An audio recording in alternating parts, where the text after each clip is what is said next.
Hi friends, welcome back to my channel. ఈరోజు పొద్దున్నే వచ్చేసి హాట్ వాటర్ పెట్టుకుందామని చెప్పేసి హాట్ వాటర్ పెట్టుకొని అందులో కొంచెం ధనియాలు సోంపు వేసి బాగా మరిగించి ఒక గ్లాస్ అయ్యే వరకు ఉంచుకొని ఆ వాటర్ని తీసి తాగేసుకొని తర్వాత వచ్చేసి నేను బ్రేక్ఫాస్ట్ కోసమని చిక్ పీస్ సలాడ్ చేద్దామని చెప్పేసి సలాడ్ కోసమని కాబూలి శనగల్ని పెట్టేసుకుంటున్నాను అనమాట. స్టవ్ మీద కుక్కర్లో పెట్టేసి కొంచెం సాల్ట్ వేసేసి అవి ఉడికిన తర్వాత నేను సలాడ్ ప్రిపేర్ చేసుకుంటాను. ఈలోపు గుర్తొచ్చిందనమాట, ఈరోజు ఫ్రైడే అని చెప్పేసి. ఇక్కడ ఓన్లీ వెన్స్డే, ఫ్రైడే, సండే మాత్రమే నాన్ వెజ్ దొరుకుతుంది ఒరిస్సాలో. ఇంక అందుకోసం అని చెప్పేసి నేనే వెళ్ళేసి ఫిష్ తెచ్చేసుకున్నాను. ఫిష్ తెచ్చుకున్న తర్వాత కర్రీ అయితే చేయాలి కదా. ఇంక అందుకోసం అని చెప్పేసి కడాయి పెట్టేసి స్టవ్ మీద ఒక పెద్ద మీడియం సైజ్ ఉల్లిపాయను తీసేసుకొని కట్ చేసుకొని ఆయిల్లో వేసేసాను. తర్వాత కొంచెం ఉల్లిపాయలు మగ్గిన తర్వాత అందులో ఒక 4 పచ్చిమిర్చి అయితే కట్ చేసి వేసేసుకున్నాను. ఆ తర్వాత వచ్చేసి ఒక టేబుల్ స్పూన్ ఉప్పు, తర్వాత కొంచెం కరివేపాకు ఉన్నట్లయితే వేసుకోండి. మా కరివేపాకు అయితే చాలా రేర్గా దొరుకుతుంది. ఈరోజు కరివేపాకు కూడా దొరికిందనమాట. తర్వాత వచ్చేసి ఒక టేబుల్ స్పూన్ అల్లం వెల్లుల్లి పేస్ట్ వేసి కొంచెం మగ్గనిచ్చిన తర్వాత అందులో ఒక పెద్ద టమాటో తీసుకొని దాన్ని ప్యూరీలాగా చేసి వేసుకోవాలి. తర్వాత వచ్చేసి అది కొంచెం మగ్గిన తర్వాత వచ్చేసి అందులో కొంచెం పసుపు, తర్వాత వచ్చేసి కారం యాడ్ చేసుకోవాలి. కారం వేసిన వెంటనే ఒక్కసారి కలియబెట్టేసుకొని మూత పెట్టేసి ఒక 5 నిమిషాల పాటు ఉడికించుకోవాలి. ఈలోపు నేను ముక్కల్ని కడిగేసి ఉప్పు, కారం, పసుపు అన్నీ వేసేసి ఒక 5 నిమిషాలు అలా పక్కన పెట్టేసుకున్నాను అనమాట.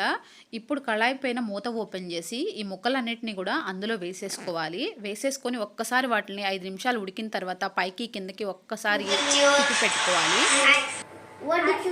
What do you do with your rice? I feed with my eyes. Right. I see us.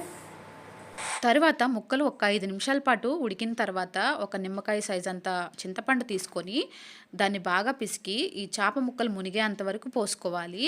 నాది గుంటూరు కారం కాబట్టి చాలా ఎర్రగా కనిపిస్తుందండి. చేసేది ఏమి లేదు, ఉన్న కారంతో అడ్జస్ట్ అవ్వాలి కాబట్టి. బేసిక్గా ఏంటంటే నాకు కారం ఇంత ఎర్రగా కనిపిస్తే అస్సలు నచ్చదు. ఆ తర్వాత వచ్చేసి ఒక మిక్సీ బౌల్లోకి 1 టీ స్పూన్ ధనియాలు, 1 టీ స్పూన్ జీలకర్ర, కొంచెం మెంతులు వేసేసి ఒక్కసారి గ్రైండింగ్ చేసుకొని తర్వాత దాంట్లోనే కొద్దిగా ఒక చిన్న సైజు కొబ్బరి ముక్కను వేసుకొని దాన్ని కూడా ఒక్కసారి గ్రైండింగ్ చేసుకోవాలి మసాలా కోసం అని చెప్పేసి. గ్రైండింగ్ చేసుకున్న తర్వాత దాన్ని కూడా ఇందులో చేపల పులుసులో ఒక్కసారి యాడ్ చేస్తే సరిపోతుందన్నమాట. ఇదిగో నాకైతే చేపల పులుసు ఈ విధంగా ఉడికింది. తర్వాత ఇందులోకి గ్రైండ్ చేసి పెట్టుకున్న మసాలాని కూడా యాడ్ చేయాలి. తర్వాత దీన్ని ఒక 2 నిమిషాల పాటు ఉడికించుకొని అందులో కొంచెం కరివేపాకు అలాగే కొంచెం కొత్తిమీరని కూడా యాడ్ చేసుకొని 1 నిమిషం పాటు ఉడికిన తర్వాత స్టవ్ ఆఫ్ చేసుకోవాలి. తర్వాత వచ్చేసి ఇంకా వేడివేడిగా సర్వ్ చేసుకుంటే చాలా బాగుంటుంది. చేపల పులుసు అయితే వండిన రోజు కంటే నెక్స్ట్ డే అయితే చాలా టేస్టీగా ఉంటుంది.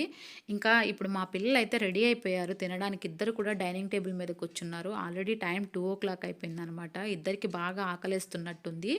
ఇంకిద్దరు వచ్చేసి కూర్చున్నారు కాబట్టి నేను ఇద్దరికి సర్వ్ చేసేసి నేను కూడా వాళ్ళతో పాటు కూర్చొని తినేస్తే ఒక పని అయిపోతుంది అనుకున్నాను. కానీ మా వాడు ఫీడ్ చేయమని చెప్పి అడుగుతున్నాడు అనమాట. బట్ నువ్వే ఓన్గా తిను అని చెప్పేశాను. ఫిష్ కర్రీ కాబట్టి వాడు తప్పకుండా తింటాడు. ఎందుకంటే ఫిష్ కర్రీ వాడికి బాగా ఫేవరెట్. ఒక 4-5 ముక్కలను అయితే సింపుల్గా లేపేస్తాడు, ఫ్రై పీసెస్ అయితే. ఇదిగో మొత్తాన్ని అరేంజ్ చేసుకున్నాడు ప్లేట్లో. ఫిష్ పీసెస్ ఇంకా సలాడ్, రైస్ అన్నీ కూడా ఒక ఆర్డర్లో పెట్టుకున్నాడు. ఇంక ఇప్పుడు వచ్చేసి ఏమైందా అని చెప్పి చూస్తే టీవీ సౌండ్ రావట్లేదని చెప్పి సౌండ్ సెట్ చేద్దామని వెళ్తున్నాడు. నేను కర్రీ నచ్చలేదేమో అని భయపడిపోయాను. మొత్తానికైతే ఫుడ్ మొత్తాన్ని ఫినిష్ చేశాడు. ఇంకా తర్వాతకి ఒక ముళ్ళు వచ్చిందో లేదో చేపలో, ఇంకందుకని చెప్పేసి పక్కన పెట్టేసి పోయి పక్కన కూర్చొని మొబైల్ చూస్తున్నాడు అనమాట. మా పాప మాత్రం ఇంకా సర్దుతూనే ఉంది. మీకు కనుక వీడియో నచ్చితే లైక్ చేయండి, షేర్ చేయండి.